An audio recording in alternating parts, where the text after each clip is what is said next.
Good morning, everyone. We're just giving people a few more minutes to log on. Morning. This is your opportunity to get your coffee, writing utensils, and anything else you may need for today's workshop. I'll be back in a few.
Okay, good morning. Can everyone hear me? Sí, hola. Hi, everyone. I'm going to start the workshop. Whoever gets here late is going to be late. Welcome to another Sunday Writer Salon. Let me share the presentation. Can you all see the presentation? Nope, not yet. There. There. Uh-huh. Okay. So today's presentation is the art of fragment writing, thresholds. You're going to be writing vignettes. So some stories arrive all at once, others come in pieces, flashes of memory, unfinished sentences, brief moments where something shifted. The art of the fragment writing thresholds is a generative workshop that explore these in between spaces, the crossings and almost crossings that shape who we are. Using the concept of thresholds, moments of entering, leaving, becoming, or hesitating, will write short, vivid vignettes that capture emotional and sensory turning points. Instead of forcing a full narrative, this workshop invites you to use fragments, the image, the breath, the flicker of a memory that says more than a long paragraph could. Okay, so vignettes are like 4 to 5, 6 lines, not long form text. Okay, so welcome to those who just joined us. We are studying the workshop now. So the first prompt is the pause before change. Every threshold has a moment of stillness right before we cross it.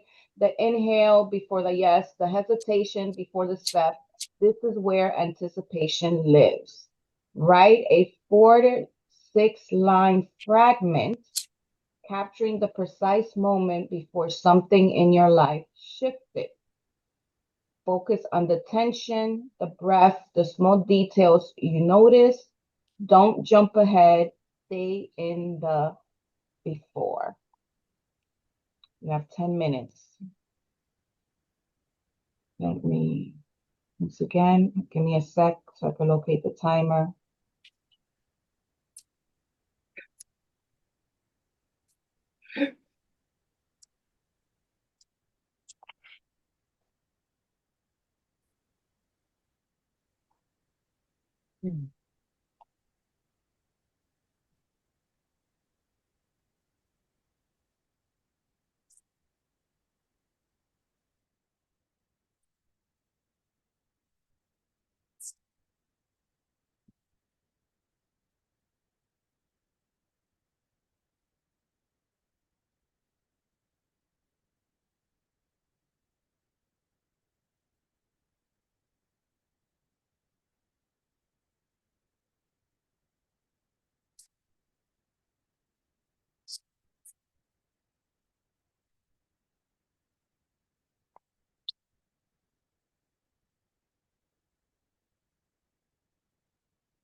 Welcome for those who just arrived. We're working on the first prompt that is on the screen. You have approximately 8 minutes left to work on this.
Okay, the next prompt is memory as a doorway.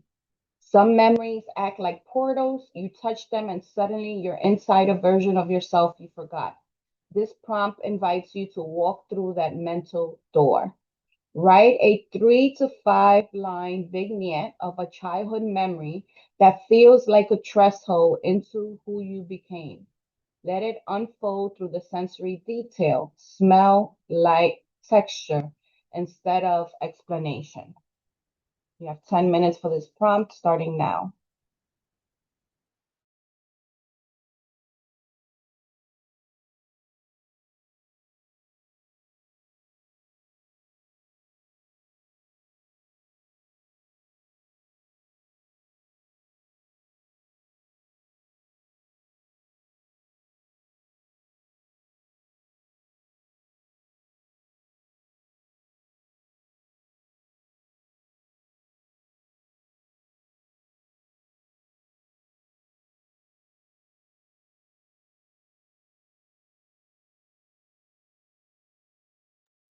Angie, can you define a vignette in the writing context? Yes, so a vignette is just a short form writing. It's usually about 5 to 6 lines long. Okay, thank you.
I shared in the chat examples of vignettes.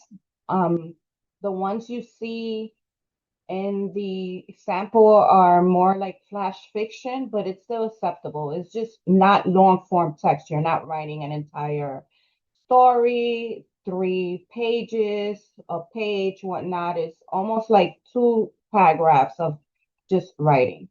So you'll see an example there if you open that link that I shared. Don't get too stuck in the structure, and just write.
Prompt number 3, life pushes us across certain lines, loss, migration, heartbreak, responsibility.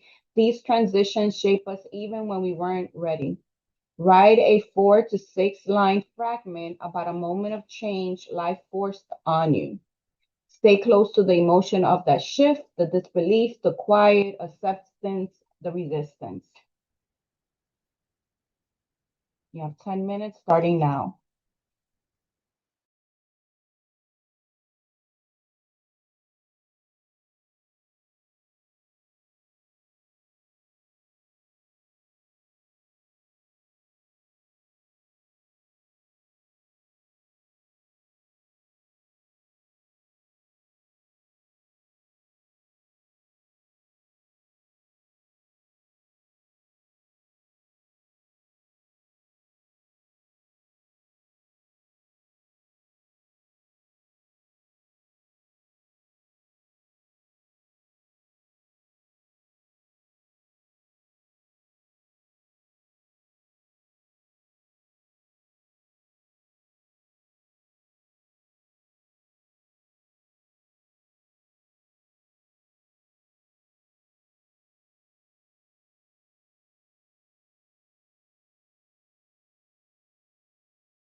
Okay, number 4. Some goodbyes never happen the way they needed to. Their unfinished edges stay with us, shaping how we love, leave, or stay. Write a 3 to 5 line fragment beginning with, "You left before I could. Let what remains unsaid carry the weight of the scene." You have 10 minutes.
Okay, next one is what we carry across our lives. In each cross threshold, holding something, a phrase from a parent, a superstition, an object, a secret. These carry things mark the past traveling with us. Write a four-line snapshot about an object or memory you've carried across time. Show us its presence without directly stating its meaning. You have 10 minutes for this.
Okay.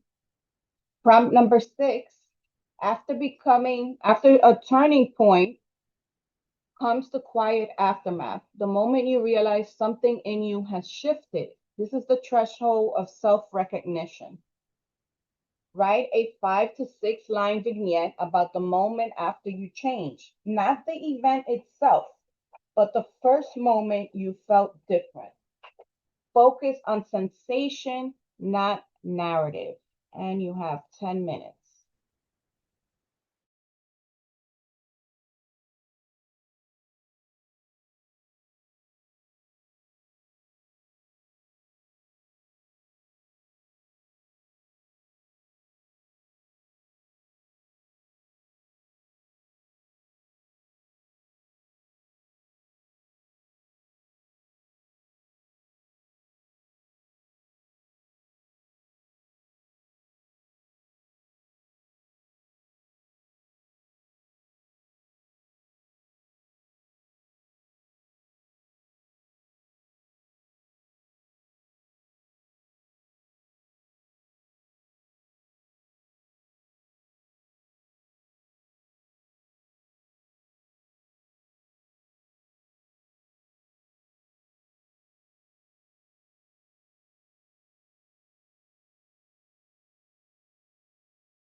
Okay, the last prompt.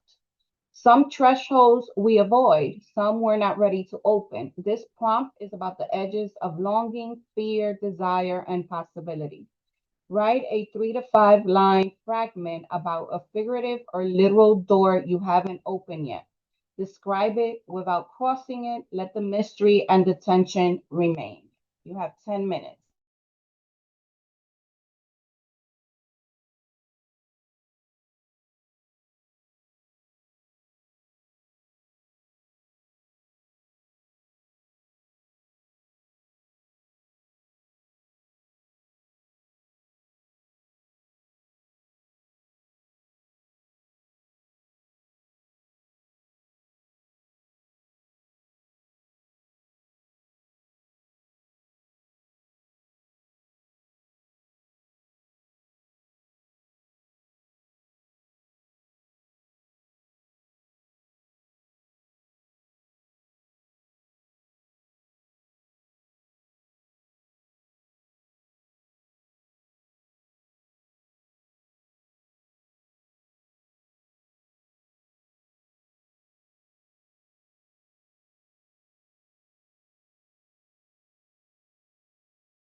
All right, we finished the prompts. How's everybody feeling?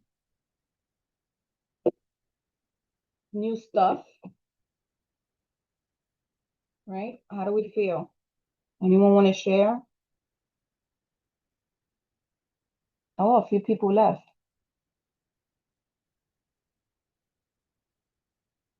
How you feel, Roseanne?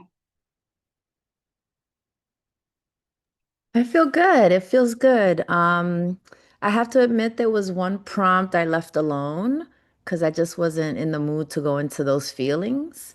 Okay. Um, but I had fun with it. I this concept of a threshold and a door is new, and I was like, oh, okay, I can get creative with this. I liked it. Thank you. Okay. Is there any prompt you want to share? Sure. Um, let's see.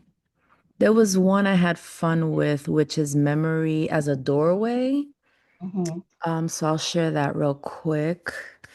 This is I grew up in the Bronx, and red velvet sofas dripped in plastic. You entered that living room in Boynton, and I remember it as the largest living room ever. It had dark red sectional sofas, heavy as hell, with wooden tables connected to them, and plastic, lots of plastic.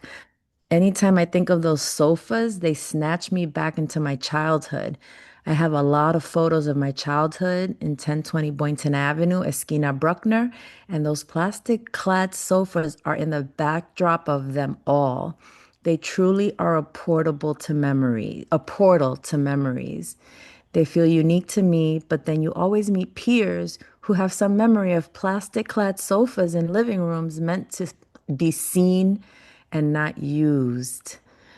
I'll stop there because you said 3 to 5 lines, but then I kept going. Okay. You could complete that. I really Okay. love that.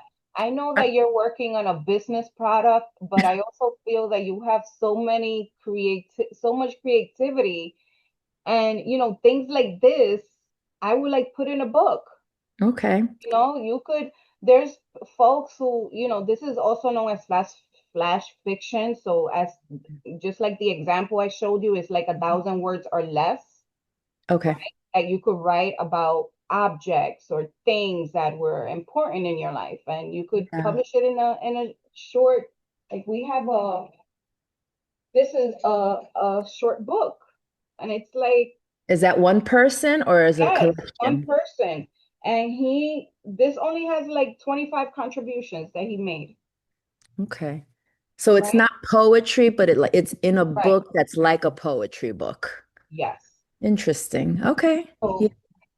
So it's very possible. It doesn't need to be like long form text Yeah. or poetry book. You make it what you want it to be.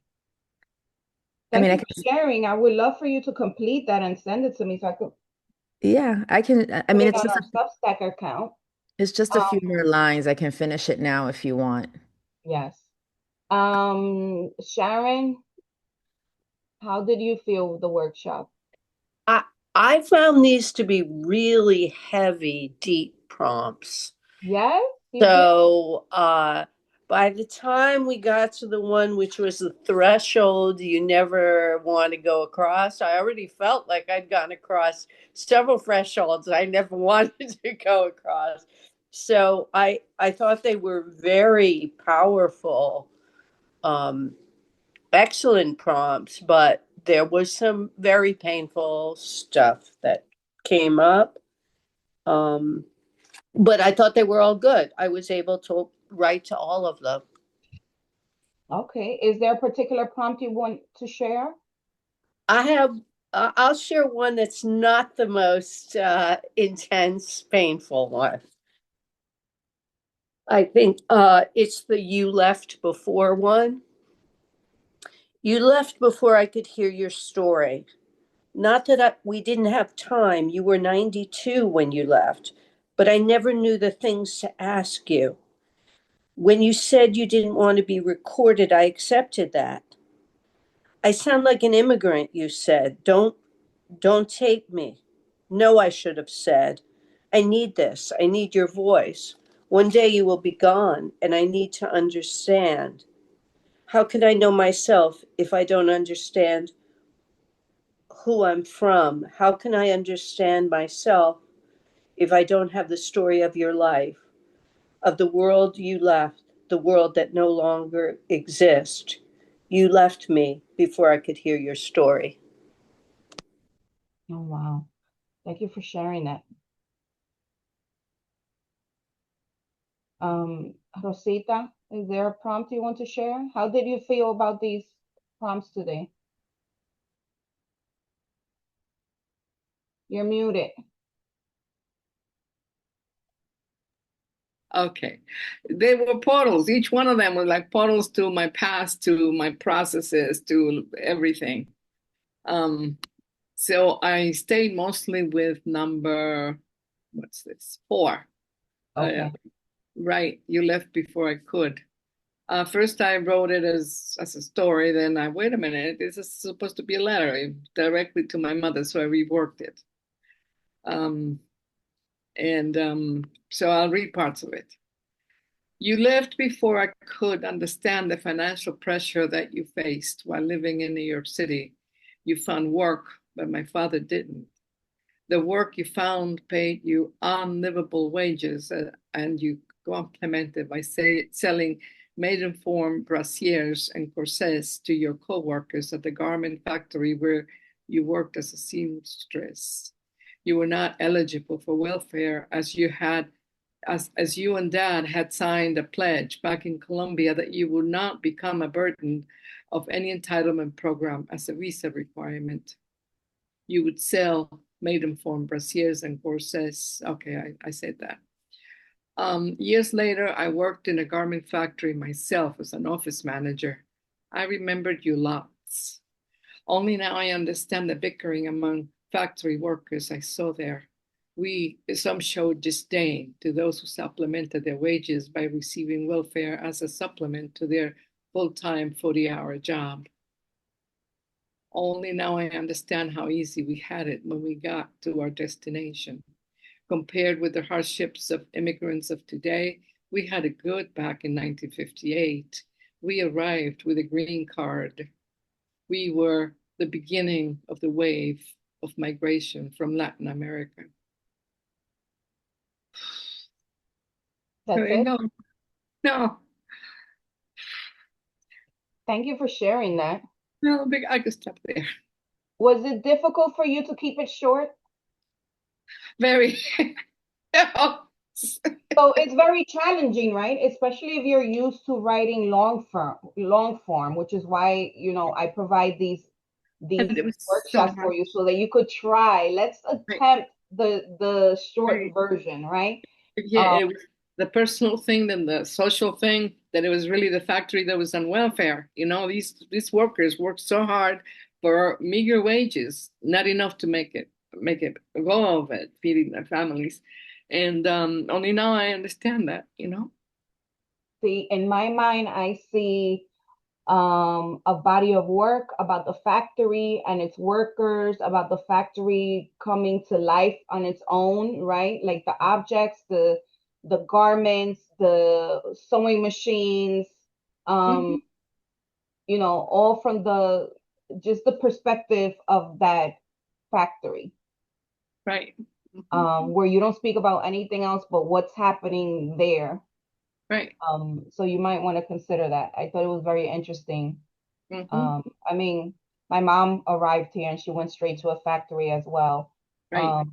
We were brought here for that. Yeah, it was Dominicans per se have also a long history of working. Garment We factories. Yes. Marieli Gatero was a documentarist and she documented Dominican women who made the Madame Tussauds dolls. Oh, okay. And it was a community of Dominican women who made those dolls, which I thought was just fascinating because I had no idea about that. Mariela, what's her name? Marieli Gatero, she passed Ga- away last year. oh, with a G, Gastro? Yes, I'll put the link Okay. in the What she wrote a book? What's the title? She wrote of quite a few books. Oh, okay. Um, And most of them were about the life of Latina women, particularly Dominican women, In factories? in different aspects.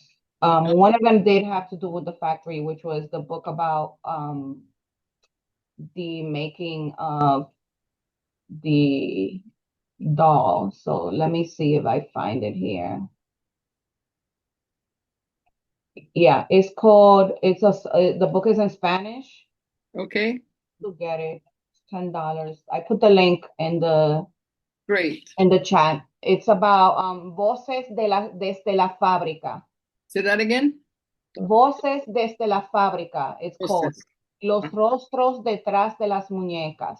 Mm, You don't need to write the title. The link is in the chat. right. Nice, nice. Thank you. Anyone else want to share it? Shayla, Greg? Yes, no, maybe? I don't want to share any of the writing right now, but what I really loved about these prompts was the reminder of not having to over explain and fill in details where sometimes, the focus on the sensations or the focus on just that feeling can really speak sometimes more than Yes. words to things. And so that was a challenge for me, but it was a good challenge. Okay, good. I'm glad. That was the whole point. Greg, anything you want to share? Hello, Angie. It's been a while. Yes, it's been a minute. Where you been? Ah, aquí, imagínate. Mm, Um, yeah, I wanted to share number 5, I think, what we carry across our lives. okay. Because I was thinking about this, the idea of fate, and Mm-hmm. sometimes that kind of hit me there with what we carry across our, like the thing. Okay. And, so I'm gonna start here. I do not know if I carry superstitions. I came to America before it could take root, but I do carry someone or the weight of something. Soledad. She was the mother I had because my mother couldn't deal with her own reality and also faced a son that wanted to feel something. My youngest memories were me trying to predict the weather on my mother and failing every time. Soledad, however, she hugged me and kissed me in the wind. She let me go into another world, a world of fantasy and adventure. The adults screaming outside and the violence became bearable because Soledad loved me. Now I gotta let go of her. I feel like I do not talk to someone enough, do not put myself out there enough. She's my first morning kiss and the last light I see before going. I know it's hard to let go of such loyal friend. She saw me, but I must slowly break the love and tangle with the story because life's the only thing we got, baby. Wow, Greg, that is beautiful. Send that to me. When you Okay. finish it, send it to me so I could publish it in our Substack under the Salon writings. All right, guys, thank you so much for joining us today and facing the challenge of writing short form. If you weren't successful, please try again. Your writing doesn't always need to be a novel or a series of poems. It could also just be one short 1,000-word narrative that you share. Okay, so I will see you next Sunday. All right. Enjoy the rest of your day. Thank you, Angie. Thank you, Angie. Bye.